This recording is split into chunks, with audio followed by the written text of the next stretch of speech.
आज की क्लास में हम वर्ल्ड हिस्ट्री के कुछ इंपॉर्टेंट जो हैपनिंग्स हैं या क्वेश्चंस हैं उनको डिस्कस करने वाले हैं। और ये दोनों ही इंपॉर्टेंट हैं, एक तो इंपॉर्टेंट है अपने कॉम्पिटिटिव पॉइंट ऑफ व्यू से, साथ में ही जनरल नॉलेज के लिए। जिन बच्चों को शौक है वर्ल्ड हिस्ट्री के बारे में जानने का या कुछ क्वेश्चंस क्यूरियोसिटी उनके माइंड में है, तो ये क्वेश्चंस उनके हेल्प में बहुत ज़्यादा आ सकते हैं। और 30 क्वेश्चन आज डिस्कस करेंगे और ये सीरीज यहाँ खत्म नहीं होने वाली है। वर्ल्ड हिस्ट्री के मैक्सिमम क्वेश्चंस, ये जो हिस्ट्री की वर्ल्ड हिस्ट्री की सीरीज है इसमें हम डिस्कस करने वाले हैं। एंड आई होप कि क्वेश्चंस आपके बहुत काम आएंगे किसी भी तरह से लाइफ में। कहीं ना कहीं कोई भी आप एग्जाम दे रहे हैं या अगर आप सोसाइटी में बैठे हैं, अगर डिस्कशन हो रही है, डिबेट्स हो रही है, तो ये क्वेश्चन आपको कहीं पे भी काम आ सकते हैं। तो स्टार्ट करते हैं क्वेश्चन नंबर 1 से। हमारा क्वेश्चन नंबर 1 है कि renaissance, a movement which stressed on the ideas of the classical world, had its origin in which country. तो इस आइडिया का जो ओरिजिन हुआ था दैट इज इन इटली। तो रेनेसां, जिसको हम पुनर्जागरण के नाम से भी जानते हैं, उसका ओरिजिन जो है वो कहाँ पे हुआ था? इटली में सबसे पहले हुआ था। बहुत इंपॉर्टेंट क्वेश्चन है और बहुत बार जो इस तरह के क्वेश्चन एग्जामिनेशन में पूछे भी जाते हैं। नेक्स्ट क्वेश्चन हम डिस्कस करते हैं, दैट इज तो नेक्स्ट क्वेश्चन है हमारा कि dash brought about the transition from the religious approach to the humanistic approach of the problems of the world. कि वर्ल्ड की प्रॉब्लम का जो सॉल्यूशन है वो धर्म की बजाय हमें ह्यूमन बीइंग का ह्यूमन पे फोकस करना चाहिए। वो कौन सा मूवमेंट था? That movement is known as the renaissance. बहुत इंपॉर्टेंट मूवमेंट था, लोगों की थिंकिंग आइडियोलॉजी को इसने चेंज किया। And the name of the movement was the movement of renaissance, जिसने बोला कि रिलीजियस अप्रोच की बजाय अगर प्रॉब्लम्स हैं वर्ल्ड की तो उसको सॉल्व करने के लिए हमें ह्यूमनिस्टिक अप्रोच की तरफ फोकस करना चाहिए। नेक्स्ट इंपॉर्टेंट क्वेश्चन जो था दैट इज जो है एक्चुअली में दैट इज कि in the middle of the 15th century dash was successful in operating the first printing press with the movable type of the means in Germany.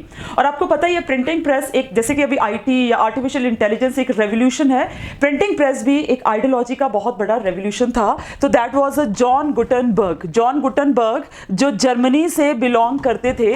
उन्होंने printing press, पहली printed book जो थी वो Bible थी, और printing press से revolution create कर दिया पूरे वर्ल्ड में, जिससे आइडियाज को स्प्रेड होना बहुत ज्यादा आसान हो गया था। ठीक है, नेक्स्ट क्वेश्चन को हम देखते हैं। Our next question is before the invention of knowledge was the privilege of wealthy people. कि क्या इन्वेंट नहीं हुआ था उससे पहले? नॉलेज जो था वो रिच पीपल, वेल्दी पीपल बोलने का मतलब क्या है कि नॉलेज सिर्फ रिच पीपल ही एक्वायर कर सकते थे।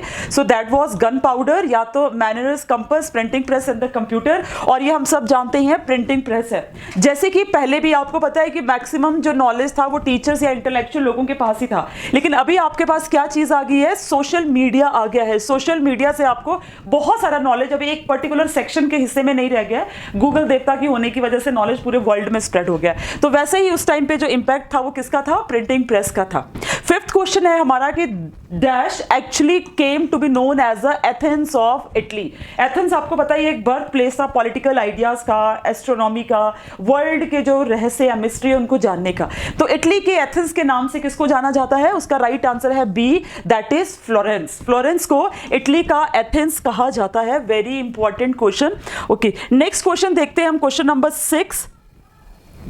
क्वेश्चन नंबर 6 है कि मैकियावेली के बारे में हम सभी जानते हैं कि Machiavelli is a great politician. जैसे हम कौटिल्य को मैकियावेली ऑफ इंडिया के नाम से जानते हैं। Was a greatest political writer of which of the following country. तो मैकियावेली बिलोंग करते थे इटली से। कौन सी कंट्री से बिलोंग करते थे? इटली से। मैकियावेली एक ग्रेट पॉलिटिकल राइटर थे, इसलिए हम कौटिल्य को भी मैकियावेली ऑफ इंडिया कहते हैं। वेयर एज अगर मैं इन दोनों का कंपेरिजन करूं तो मुझे लगता है कि कौटिल्य शायद मैकियावेली से भी सुपीरियर है। बट अब हम इस तरह की एक बन जाती है कोड्स जो एग्जामिनेशन में पूछी जाती है, general knowledge point of view से इंपॉर्टेंट है। तो this is the very important कि मैकियावेली जो है वो इटली से बिलोंग करते थे। नेक्स्ट क्वेश्चन है हमारा, नेक्स्ट इंपॉर्टेंट पार्ट जो है दैट इज क्वेश्चन इज कि dash called the morning star of renaissance. Morning star of renaissance के नाम से किसे जाना जाता है?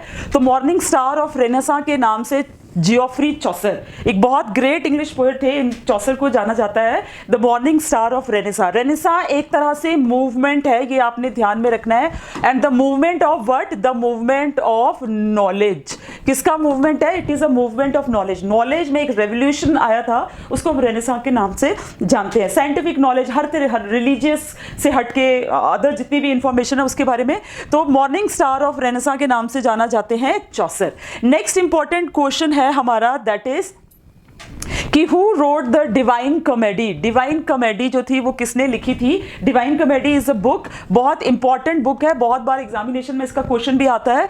तो Divine Comedy was written by Dante एलिघेरी, ठीक है। तो ये Dante was a great writer जिन्होंने ये डिवाइन कॉमेडी नाम की बुक लिखी थी, बहुत इंपॉर्टेंट है।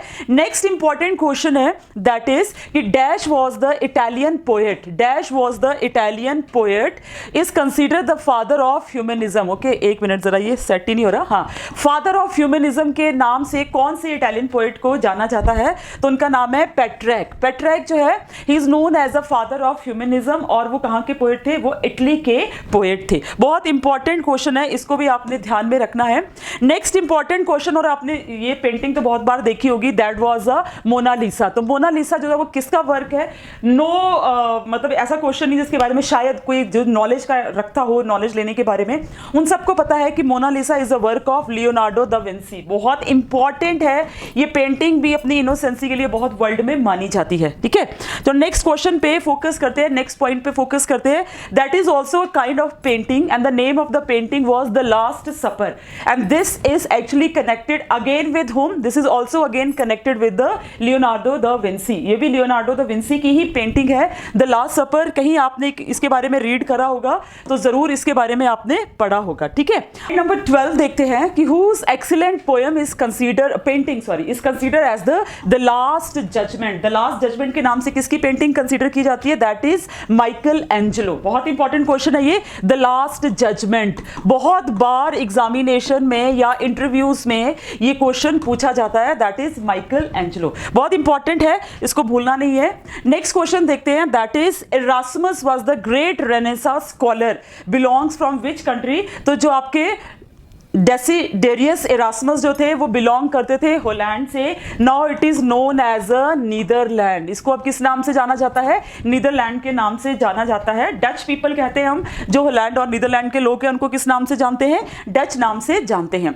नेक्स्ट इंपॉर्टेंट क्वेश्चन है, that is the praise of folly. बहुत इंपॉर्टेंट बुक है प्रेज ऑफ फॉली। अगर आपने 10th की हिस्ट्री में भी इसके बारे में कहीं थोड़ी सी डिस्क्रिप्शन है, जरूर अगर आपने सोशल साइंस 10th में पढ़ी होगी तो जरूर पढ़ा होगा। This is a praise of folly is a book written by the Erasmus। Erasmus एक ऐसे पोएट थे जो प्रिंटिंग प्रेस के अगेंस्ट नहीं थे, बट वो ये कहते थे कि इतना सारा मटेरियल मार्केट में आने की वजह से मक्खियों की तरह भिन भिन आता है और पता नहीं चलता कि कौन सा अच्छा कौन सा बुरा। जैसे कि अभी हम सोशल मीडिया पे बहुत सारे ऐसे इंफॉर्मेशन देखते हैं जो जरूरी नहीं कि सारी हमारे लिए अच्छी हो। तो इरास्मस का भी ऐसा ही कुछ व्यू था। नेक्स्ट इंपॉर्टेंट पॉइंट है कि कैंटरबरी टेल्स, ये भी बुक है, मतलब एक इंसिडेंट का रिकॉर्ड है, आप ये समझ सकते हो। तो कैंटरबरी टेल्स इसमें से किसने लिखा है? राइट आंसर है चॉसर ने। बहुत फेमस बुक है ये चॉसर की कैंटरबरी टेल्स। वो एक सभी दोस्त एक कैंटरबरी मतलब उसमें यात्रा में जाते हैं, वहाँ पे वो सारी बातें अपनी जो है वो लिखते हैं। बहुत फेमस है और बहुत बार एग्जामिनेशन में ये क्वेश्चन भी पूछा जाता है। क्वेश्चन नंबर 17 है कि Saint Peter's church in Rome, a huge dome of which was designed by whom, was the finest example of the Renaissance architecture। कि ये जो चर्च है सेंट पीटर्स चर्च इन रोम, ये रेनेसां का फाइनेस्ट आर्किटेक्चर माना जाता है। इसको डिजाइन किया है माइकल एंजेलो ने। बहुत इंपॉर्टेंट क्वेश्चन है, ये भी बनता है एक इंपॉर्टेंट क्वेश्चन। नेक्स्ट इंफॉर्मेशन देखते हैं, नेक्स्ट पॉइंट देखते हैं। Paradise lost, one of my favourite book when I was doing my post graduation in English. तो इसको पढ़ना, मतलब मुझे मिल्टन को पढ़ना बहुत अच्छा लगता था। बुक का नाम है paradise lost and it is a work of which one of the following? Then the right answer is John Milton, one of my favourite poet. ठीक है, जॉन मिल्टन ने ये बुक लिखी है पैराडाइज लॉस्ट। बहुत अच्छी पोइट्री है ये, एपिक टाइप है, इसको जरूर पढ़िएगा। नेक्स्ट देखते हैं कि Galileo was an dash astronomer, Italian, French, English, German. Then right answer is Italian. जो गैलीलियो थे वो एक इटालियन गैलीलियो जो थे वो एक इटालियन एस्ट्रोनॉमर थे। कहाँ के एस्ट्रोनॉमर थे? इटालियन एस्ट्रोनॉमर थे। बहुत इंपॉर्टेंट क्वेश्चन है। नेक्स्ट इंपॉर्टेंट क्वेश्चन देखते हैं, that is the term renaissance was the first used by an Italian artist and critic. तो जो रेनेसां पुनर्जागरण है वो सबसे पहले एक इटालियन आर्टिस्ट और क्रिटिक ने यूज करी थी अपनी किताब में, और उसकी बुक का नाम क्या था? The lives of the artist. Book का नाम क्या था? आप देख सकते हो यहाँ पे, बुक का नाम था the life of the artist. And what is the right answer of this? Answer is Vasari, Georgia Giorgio Vasari. Next important question देखते हैं, दैट इज कि Florentine school and Venetian school, these were the two important schools of painting, one is Florentine and another is Venetian schools, were the two important schools of the painting that flourish during the Renaissance period in which of the following country. तो ये दोनों ही school जो थे वो Italy में flourish हुए थे। 22nd point है हमारे पास, द वेरी इंपॉर्टेंट, अभी मैंने क्वेश्चन की बताया ये आपको, ठीक है, वही सेम है कि the three eminent painters, important question है, three eminent painters which are known as Leonardo da Vinci, Michelangelo and Raphael belong to which of the following schools of painting? ये कौन से schools of painting से belong करते थे?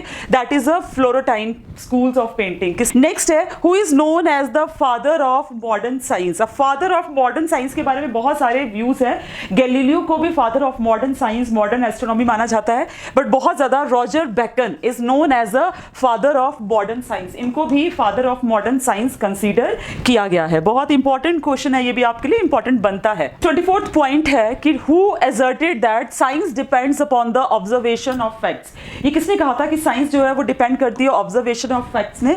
तो ये कहा था डेकार्ट्स ने। किसने कहा था? डेकार्ट्स ने। बहुत इंपॉर्टेंट क्वेश्चन है ये भी और बहुत इंपॉर्टेंट पॉइंट है, आपको बहुत क्यूरियोसिटी है तो इनके बारे में आप फर्दर चाहें तो पढ़ सकते हैं, ठीक है। नेक्स्ट इंपॉर्टेंट पॉइंट जो बनता है यहाँ पे, दैट इज कि द इंग्लिश फिजिशियन, बहुत इंपॉर्टेंट है, English physician who discovered how the blood circulate from the heart through the arteries to the different parts of the body and comes back to the heart through veins। Heart का system तो आपने पढ़ा ही होगा। तो सबसे पहले किस English physician ने बोला था कि जो हार्ट सर्कुलेशन है वो हार्ट आर्टरी के थ्रू से डिफरेंट पार्ट्स में जाता है, पंप होकर और फिर से हार्ट में वेन्स के थ्रू आता है? Then this is said by the William Harveys. बहुत इंपॉर्टेंट क्वेश्चन है, विलियम हार्वे ने ये कहा था, ये इंपॉर्टेंट पॉइंट, इंपॉर्टेंट इंफॉर्मेशन इन्होंने दी थी। 26 पॉइंट देखते हैं, 26 क्वेश्चन देखते हैं। The invention of gun powder by dash revolutionise the art of warfare and become the important factor for the beginning of modern period. तो ये जो गन पाउडर है ये किसने इन्वेंट किया था? रॉजर बेकन ने इसको इन्वेंट किया था। बहुत ही इंपॉर्टेंट क्वेश्चन है। और इसी के बाद में आप देखते हैं वॉरफेयर हमारी अभी कितनी चेंज हो चुकी है, मिसाइल्स है, जेट्स है, कितना बदल गया, बट स्टार्ट जो है वो गन पाउडर से ही हुई थी, जो रॉजर बेकन ने इन्वेंट इसको किया था, ठीक है। अगला क्वेश्चन देखते हैं, what is our next question, next point. Our next point is the dash was an instrument which indicate the direction and helped the daring navigators to explore the new lands which later changed the very face of the earth। आपको पता है ये navigator, सबसे पहले navigators ने जैसे कि भारत को खोजा, क्या मतलब भारत का रूट उन्होंने खोजा, अमेरिका के लिए गए, North Pole, South Pole, Australia, इतने सारे play, Africa, Cape of Good Hope, कितनी सारी चीज़ों को, कितने सारे एरियाज के लिए उन्होंने रूट्स को फाइंड आउट किया। तो इसमें सबसे इंपॉर्टेंट रोल जो प्ले किया गया था that was the mariners compass. बहुत इंपॉर्टेंट पॉइंट है ये। मैरिनर कंपस ने सबसे पहले डायरेक्शन को देखना बताया, जिससे नेविगेटर्स ने उन डायरेक्शंस को फाइंड आउट करने के लिए उनको बहुत ज्यादा आसानी हुई थी, ठीक है। नेक्स्ट पॉइंट देखते हैं, what is our next point? 28 है कि dash is the name given to the great religious revolt in the 16th century which permanently divided the Christiandom into great sect. मतलब एक आप बोल सकते हो कि प्रोटेस्टेंट और एक कैथोलिक। तो वो कौन सा मूवमेंट था? That was the reformation movement. इसमें मार्टिन लूथर ने बहुत इंपॉर्टेंट रोल प्ले किया था, बट मार्टिन लूथर से पहले भी एक थे जिन्होंने रिफॉर्मेशन में इंपॉर्टेंट कंट्रीब्यूशन किया था, उनके बारे में हम अगले वाले पॉइंट में देखेंगे, ठीक है। तो नेक्स्ट बुक है, इसके बारे में अभी हमने पढ़ा था, the name of the book in the praise of Folly is bitterly denounced the worldliness and vulgarity of the churchman and the ridiculous superstitions. मतलब जो भी वल्गैरिटी है या जो भी उसमें ड्रॉबैक्स है, बिकॉज हर एक रिलीजन में कुछ ना कुछ ड्रॉबैक्स होती हैं। तो द प्रेज ऑफ फॉली हम सबको पता है, ऑप्शन बी इसमें करेक्ट है, दैट इज इरास्मस ने इसके बारे में लिखा था अपनी बुक में। And the last question is dash the English priest who is called as the morning star of reformation. वैसे रिफॉर्मेशन में बहुत important role play Martin Luther ने किया था, लेकिन मॉर्निंग स्टार ऑफ रिफॉर्मेशन के नाम से जॉन वेक्लिफ को जाना जाता है। तो ये 30 क्वेश्चन आज हमने डिस्कस किए वर्ल्ड हिस्ट्री के। ऐसे ही 30 क्वेश्चन अगले वीडियो में आएंगे, जरूर सब्सक्राइब करिएगा। इनसे हेल्प आप जरूर लें, आपको जरूर लाइफ में हेल्प आएंगे, किसी एग्जामिनेशन में हेल्प करेंगे। जय हिंद, जय Bharat, and thank you for watching me.